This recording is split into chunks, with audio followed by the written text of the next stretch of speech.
Hi guys, today we are going to discuss about the superolateral surface of the brain.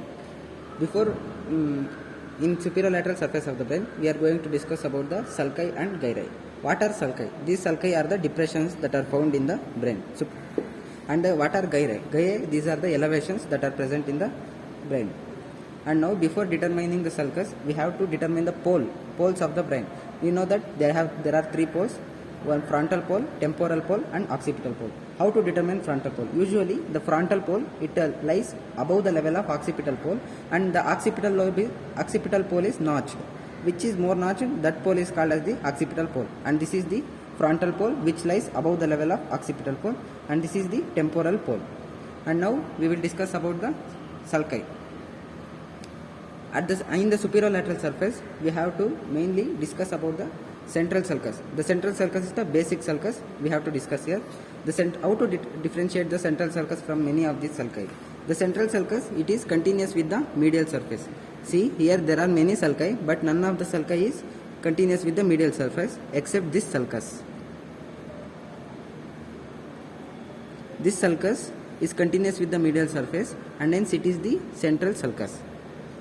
The central sulcus, it continues. When we trace the central sulcus down, it continues with the posterior ramus of the lateral sulcus. This is the posterior ramus of the lateral sulcus.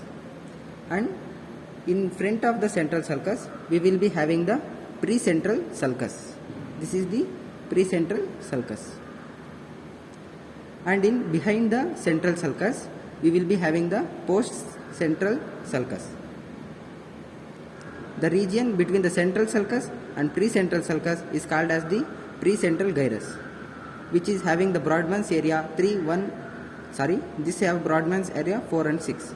And in between the central sulcus and the postcentral sulcus, we will be having the postcentral gyrus, which is having the area number 3, 1 and 2. And now this central sulcus, it is continuous with the posterior ramus of lateral sulcus, right? This lateral sulcus, it continues anteriorly as the anterior horizontal sulcus and anterior ascending sulcus. And now we know that usually there are 4 lobes: frontal pole, parietal pole, temporal lobe, frontal lobe, parietal lobe and occipital lobe. This is the frontal lobe that lies above the lateral sulcus and in front of the central sulcus. This is the frontal lobe. This frontal lobe, it is having 2 sulcus: superior frontal sulcus and inferior frontal sulcus. This divides into 3 lobules: superior frontal gyrus, middle frontal gyrus and inferior frontal gyrus. And now we will see it in the temporal region. Temporal lobe. In temporal lobe also we have 2 sulcus: superior temporal sulcus and inferior temporal sulcus. It divides into superior temporal gyrus, middle temporal gyrus and inferior temporal gyrus. And in parietal lobule, we have the only one sulcus, that is intraparietal sulcus, which lies behind the postcentral sulcus. That is this one, intraparietal sulcus. It divides it into superior parietal lobule and inferior parietal lobule.